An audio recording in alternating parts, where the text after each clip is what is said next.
So, well, why don't we kick this off? I think most of you already know Derrick KIKUCHI and Craig WIESNER.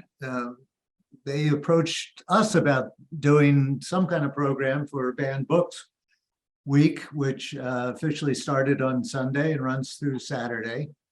Craig and Derrick are the founders of Reach and Teach, San Mateo's independent bookstore and shop for unique products that transform you and the world. I'm reading this off their website, you may be able to tell. Everything at Reach and Teach is focused on gender equality, sustainable living, and peacemaking. They offer books, toys, puzzles, games, green lifestyle products, teacher resources, and fair trade gifts for all ages.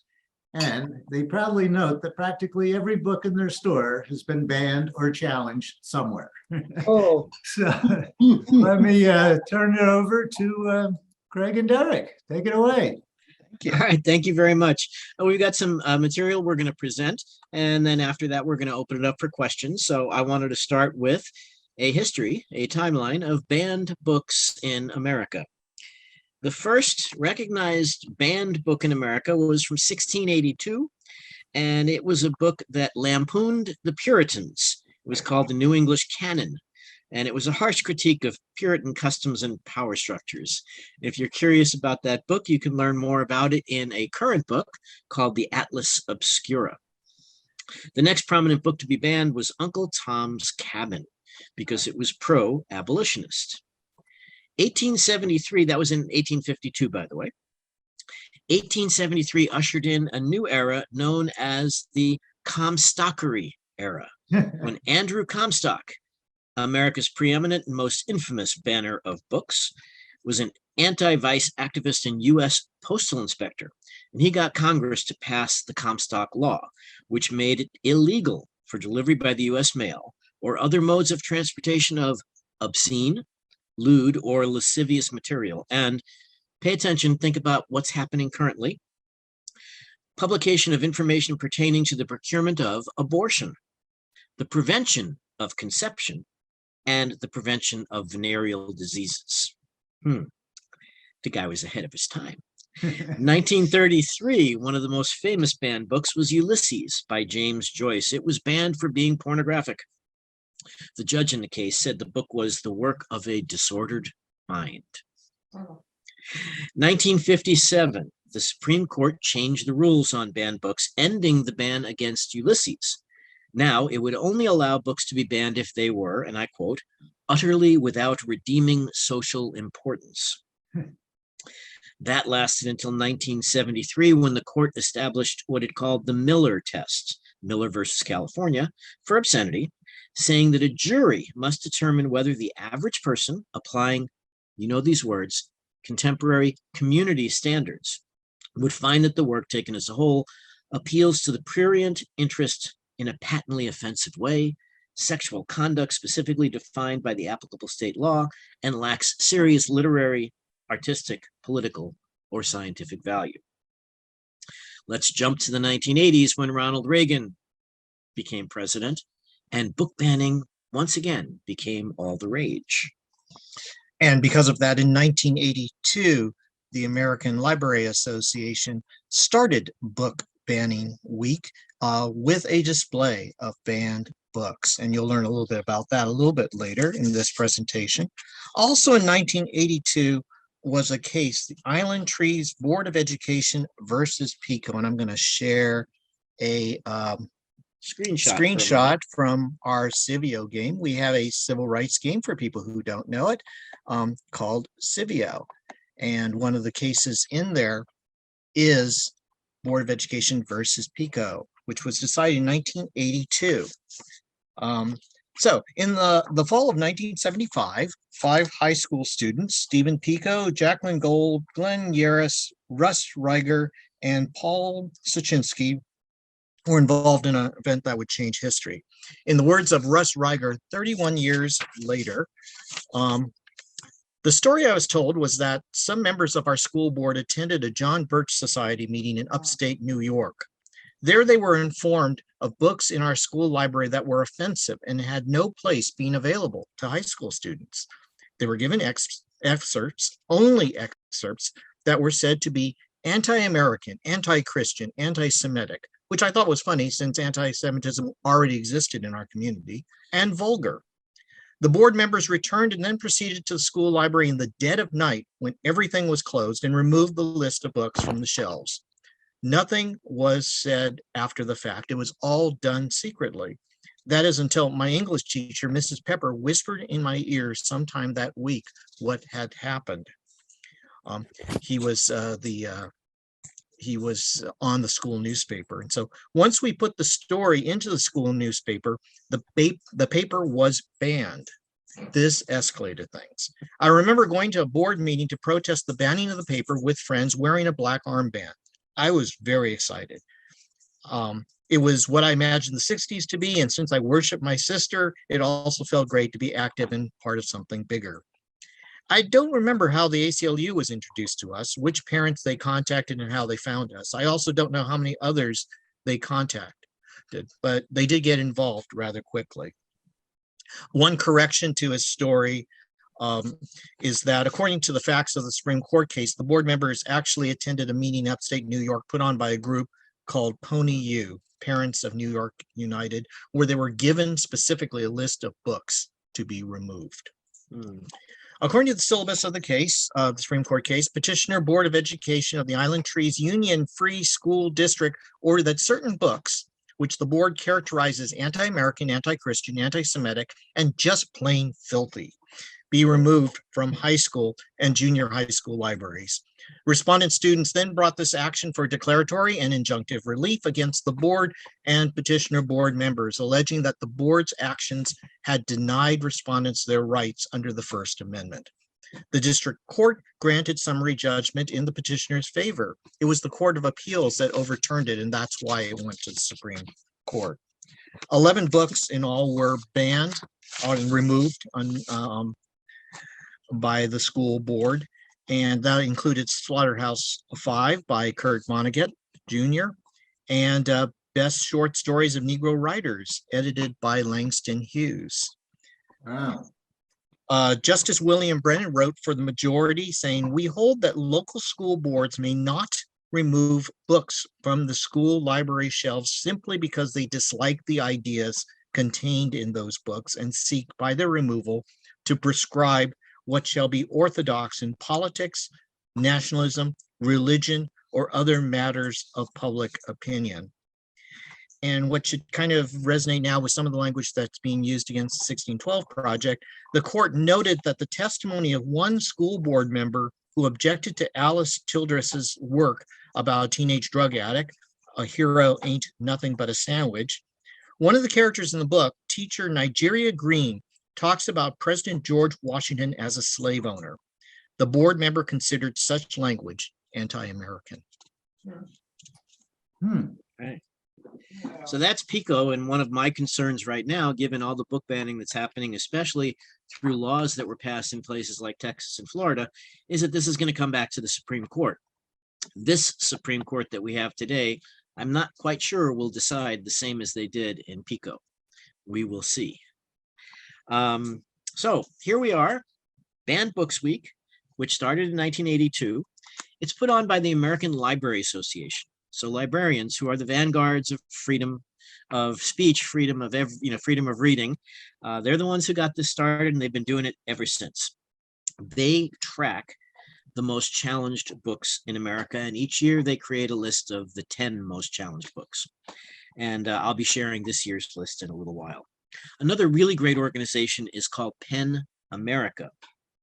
They were founded in 1922, and their mission is to protect the freedom to create literature, to convey information and ideas, to express views, and to access those views in literature for all people.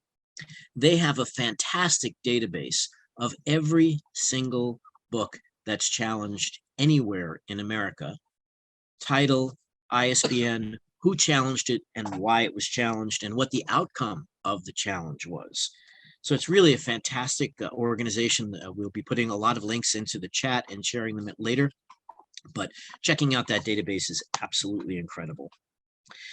So a question that for me came to mind was when I started working on putting this together was, who is it that's challenging all of these books? I mean, you might be wondering, is it an organized effort?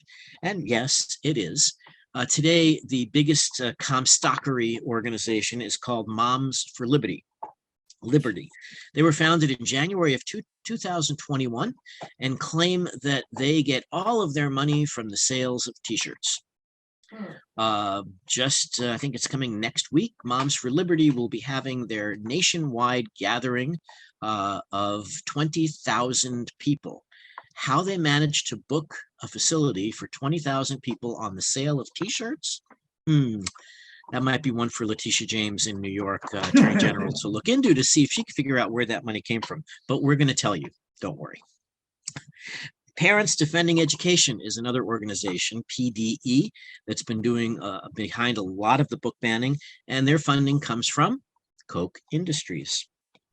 No Left Turn in Education, another group that is opposed to leftist agendas being taught in schools or promoted in libraries. That's another organization.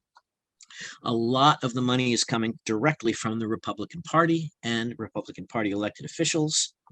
Ton of dark money from PACs is being used on all of these, including money coming from Federalist Society members.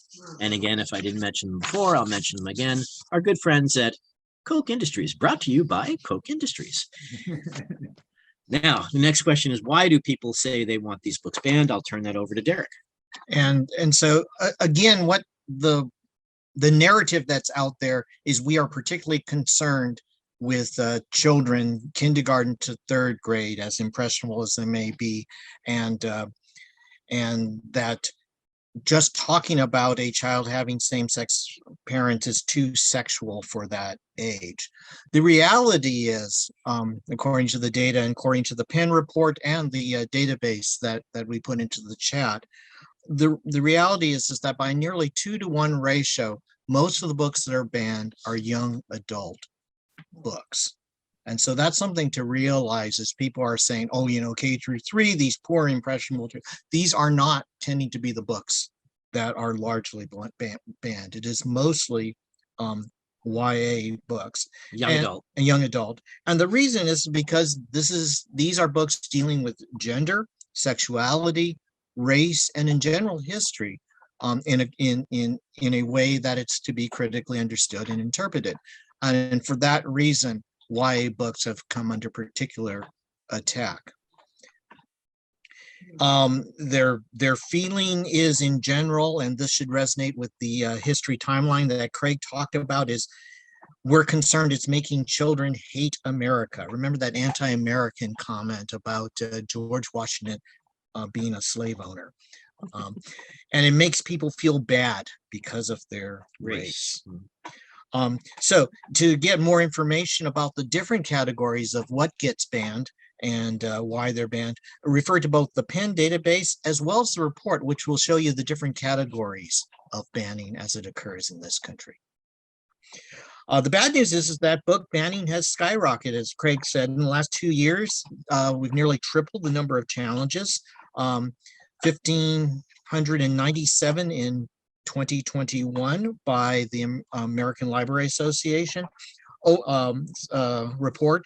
Over 2,500 are listed in the Penn database for the period July 2021 to June 2022.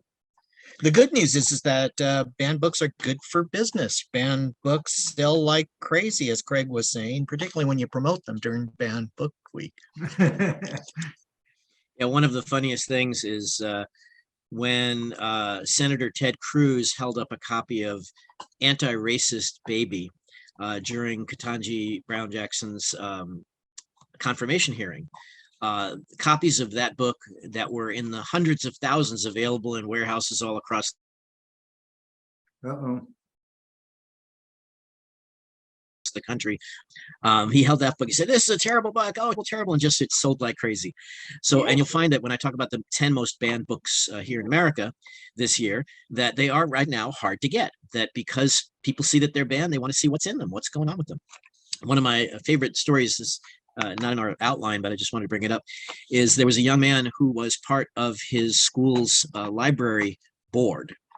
And the library had a rule that if you wanted to challenge a book, you had to fill out a form and explain the title, why you were challenging it, what it was about it. And he had a parent walk up with 20 books in the parent's arms to the counter and said, "Here, I want these books out of the library." And the boy handed the parent the form and said, "You need to make 20 copies of this. You need to read each of those books, the whole book, and then come back and tell me why you want it banned. That's your homework." So we may want The to parent did wrap not come back. so that we can get to Yeah. questions. All right. So other good news for you is that there's an organization called United Against Book Bans, and it's a coalition of libraries, authors, and publishers, including the biggest in the industry, Hachette, Penguin Random House, Simon & Schuster, and Macmillan. They have banded together to put banned books into people's hands, even giving them away for free. One example of what they've done is the New York library system offers free library cards to any young adults anywhere in the country so that they can get e-versions of any banned book and any book that happens to be on their shelves. It has been so successful that the state of Florida is suing the Brooklyn, New York Library over this program. And I just got to tell you, Florida, you don't mess with Brooklyn. Good luck. So the top 10. Here we go. They are Beyond Magenta by Susan Culkin. It's about being trans. This Book is Gay. The Bluest Eye by Toni Morrison. Me and Earl and the Dying Girl by Jesse Andrews. The Absolutely True Story, The True Diary of a Part-Time Indian by Sherman Alexie. The Hate You Give by Angie Thomas. Out of Darkness by Ashley Hope Perez. All Boys Aren't Blue by George M. Johnson.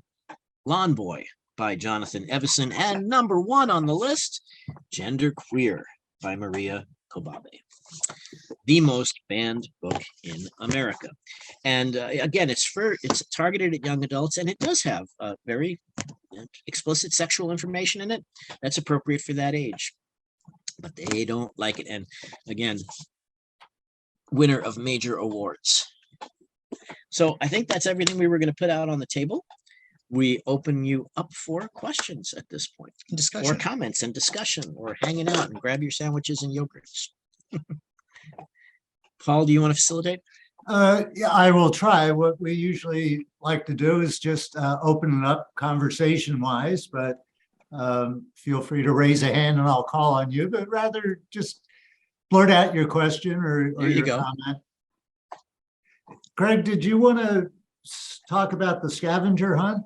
I see that on your list of notes. Oh, sure. Right now, 20 bookstores here in California, as part of the California Independent Booksellers Association, are having a banned book scavenger hunt. Go to our websites or Instagram pages. You will see a clue for a particular book, and it's your job to figure out which book it is and tell us why you don't think it should be banned. And it will get you a chance to win a $100 gift card from your favorite store, which might even be us. And so see the link in the chat to get started. If you like Instagram, you can do it there. If you like websites, you can do it via the web, either way or both. So I see Lynn's hand up, so I just go ahead. Hi, great topic. I don't know if you remember, but Sarah Palin, when she was mayor of Wasilla, started banning books in Wasilla, but the librarian revolted and would not do what she wanted them to do. Yeah. Other question is, how do these people know about these books? How did they know about them? That's a great question. Well, they probably use sources just like anybody else. They probably walk into the library and look and see what the LGBTQ History Month books are, or what the Black History Month books are. The web, I do think because of the number of books that are banned that have the word gay in the title, I think they're actually doing keyword searches, so they're not even doing more than that. And so, I think that's why a couple of these books. I think if you went to Amazon, and evil Amazon, and searched, the best books about racism, you could come up with 50 books that you'd want to ban right there on that sheet. I'd be willing to bet that there's some central group doing the research and sending out lists, and people aren't even looking to see if the books are in their library or school Right. or something. They're just showing up at the school board meetings and saying, get rid of this or don't get this and that sort of thing. Yeah. That is a good point. That's what happened with respect to online schools. That is what's happening with respect to Moms for Freedom. Moms They're- for Liberty. or for Moms for Liberty. They're becoming an advocacy group that basically gets these lists out to people, and people are just kind of parroting. They what they're also hearing. not only send out the list, but they send out a set of instructions for how to challenge the books, which meetings to go to, and what to say and do. Yeah. Right, yeah. I see I had a Joan. question Okay. myself. Is there anything in court right now around banned books that has the potential to make it to this very conservative 6-3 Supreme Court that might upend some of these old challenges? Yeah, the ACLU right now, among other groups, including a human rights campaign in Florida, has filed a lawsuit against their "Don't Say Gay" law, and so that hasn't gotten to court yet in the preliminary case, but I think that's going to be one that works its way all the way up to the Supreme Court. Okay, yeah, it's largely around the books, isn't it? The Yep. Don't Say Gay law. Yeah, the books and free speech. Whether or not you could wear a rainbow on your T-shirt, or a teacher could have a rainbow in the classroom, or a teacher can mention anything about LGBTQ stuff. Plus, it does ban books in K through 12. Okay, Betty has her hand up. Hey, Betty. Take it away, Betty. Well, first, before I bring up my comment, Joan had her literal hand up a while ago. Did you want to go first? Thank you. I'm being tech challenged. I don't even know where to find a hand. That's fine. So I use my own. I just wanted to say I learned about the Banned Book Week because we have two lovely families with little libraries within a couple blocks of our house.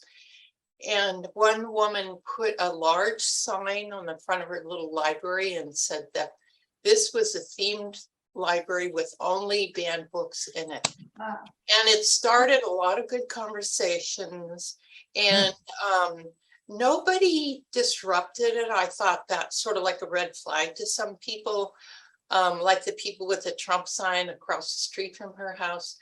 But the other neighbor who I have a lot of admiration for has a little library that's a beautiful hand-built 2-story library with focus on social justice.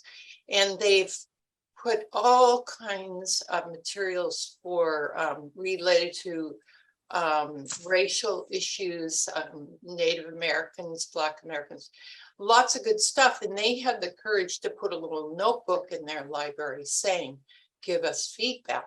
Wow. And I thought, oh boy.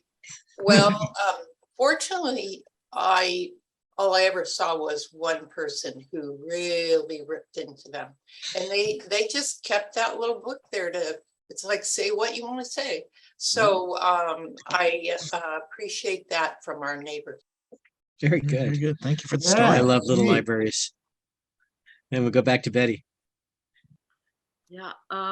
Well, keeping on your theme of the history of banning books and stuff, I'm just wondering, is anybody watching the PBS mini series? It's not a series of the U.S. and the Holocaust. Not yet. Well, it's available. You can go to the website and watch the past ones. I It's think Ken Burns, yeah. Ken Burns, right? And talking about the history of banned books and stuff. I mean, the Nazis, early in the 30s in Germany, they were burning books, and I don't know if they even bothered to ban them. They just burned them, which is continuing today. But the history of what the U.S. didn't do, and I also recommend the night of the first episode of that, Colbert had Ken Burns on his show. Did you see that? No, I didn't see it. Oh, Yeah, I thought you were going like this. And I knew he was on. in like a little over 7 minutes, he summed up what was happening. You know, and it is an incredibly powerful 7+ minutes. And at one point, Colbert asked him a question about, he says, you got any whiskey or something, you know, before he started his answer, because you're going to need it, you know, for this. But basically, it's like, you know, the US failed in so many ways throughout this. So anyway, it seems to fit in with this discussion. Thank you. It does. Thank you. Yeah, I've been wanting to see it. I love Ken Burns. Yes. It's Christy. hard to watch. Christy. It's hard to watch. I mean, some of the things have been alluded to, you know, if we've been, you know, keeping our ears open and stuff, but, you know, it really delves into it and it's frightening. Thank you. Christy. Yeah, I'd like to know if you know of local efforts to ban books in schools or libraries that we should be aware of so that we can do some advocacy or whatever. Good question. Yeah, I have not read or heard anybody doing that here in the area, but I'll keep my ears open. I think here in the Bay Area, we're pretty lucky, and it doesn't mean that we don't have conservative folks that would try to do that. I just don't think we've seen it. Do anybody else have any stories that they've heard? 'Cause- But let me share one story. I was doing Gay Pride in the San Mateo Park a few years ago, and I had two women walk up to the booth separately, but they were both standing in front of the booth. One woman was looking at all the books that I had displayed that were K-5 on gender and sexuality stuff.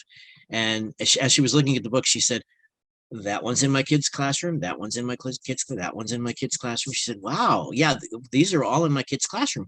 The woman standing next to her looked at her and said, "What school does your kid go to?" Same school district, different school from this other woman. This other woman said, "None of those books are in my kid's school. Now I got to figure out why." Mhm. And the difference was the librarian in that school and the principal in that school. One school, they were very progressive. The other school, they just weren't. It wasn't that they were banned. It's just that they weren't there. We just did a quick Yeah, well- news search and I don't see anything about any active attempts in California. Yeah, well, thanks. I always wonder what I don't know, you know, Yeah. what's going on around me. Me too. The, Yes, Steffi Drag queen is story right. time is a big thing. Yeah.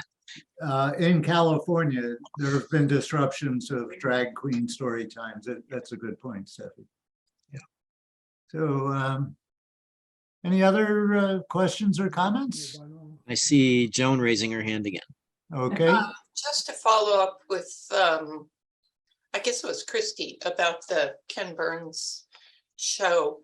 The most powerful moments for me, aside from the gruesome history, on the first night, they said that the higher up Nazi planners looked to American historical documents about how we destroyed Native American culture and how we instituted Jim Crow laws, that this was part of the design of their plans. And if you ever are talking to somebody, I mean, it's such a slap in our face to wake up, and make reparations or confront this stuff. I thought it was really powerful. Thank you. Thank you. Yeah, I'd heard about that. That is powerful. yeah, thank you.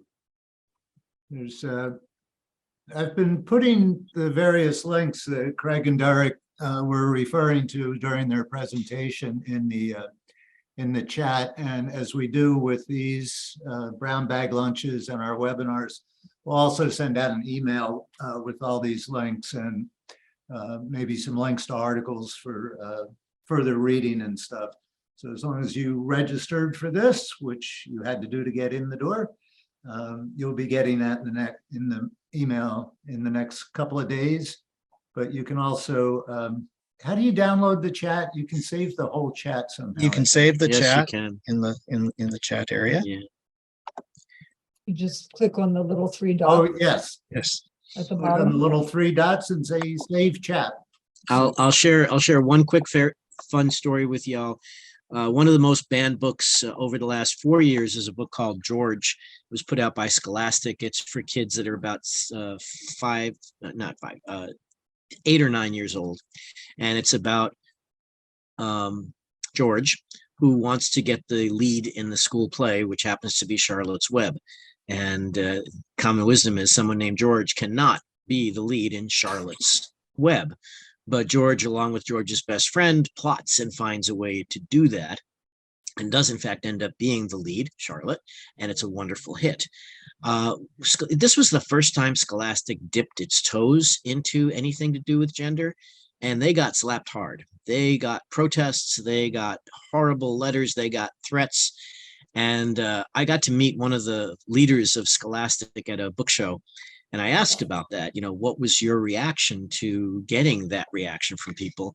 And the person said, it just made me want to get 10 or 20 or 30 more books like that out next year. And that's what Scholastic has been doing. And Scholastic has paid a price for that. For those of you who know school book fairs, they happen, every year. There's these giant school book fairs where they sell tons of books. Those were always Scholastic. And Scholastic has now been thrown out of a lot of schools because of George. Wow. And they don't care. So we should all go buy Scholastic books for our Scholastic grandkids. books. As well as the Shed and everyone else. HarperCollins. HarperCollins, and they're all. Okay, well, if nobody has any more questions, I think see we one saved more. one from Betty. Betty's waving again. Okay, Betty, take it away. Sorry, sorry, but I wanted to ask if, the controversy in San Francisco a couple of years ago about murals at George Washington High School, I think it was. And this seems to have a lot to do with what's happening now, with, in terms of books, but bringing it, I just want to throw that in here. Yeah, let me share something about that. So we have one book that we looked at recently that people wanted to ban for years because of the negative stereotypes that it had of Native Americans, right? Right. And but it's an amazing book. It's a great piece of literature. And what the publishers did in re-releasing it is they put about 5 pages ahead of the story, talking about the fact that it was a product of its time and what that meant, the negative stereotypes that were in that book, the negative things that non-realistic things about Native Americans that were presented in that book. But they said, this is a very important piece of literature. We want you to read it in that context, knowing that it was a product of its time and that it's a mess, but it's a really good book. So the same thing with murals and statues. In the right context, we should keep things like literature and art and history, but it's got to be in the right context. It can't just be presented by itself. Lest we'll forget history and we won't learn from it. Well, exactly. And context is so important. Exactly. With those murals as well, because the person who painted those murals was protesting, was painting it in protest, showing yes, it was painting in protest. Yeah. So, In case we didn't make it clear, book banning, censorship is not a left or a right or a middle issue. Everybody plays. It's a good point.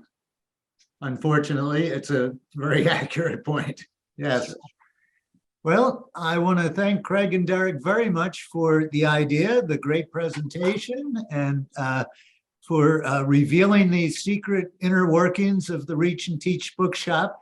When they first came on, they had this background muted out, but it kept fading them in and out. So we've got, this is what it looks like to run a bookstore where you're always on the run from the law. Anyway, Craig and Derrick, thank you so much. Thanks to everybody who joined us today.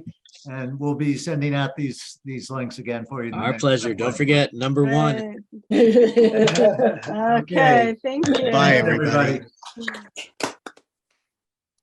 Thanks for your teachable moment. Thank you. Thank you. Yeah, Have a lovely week. Bye-bye.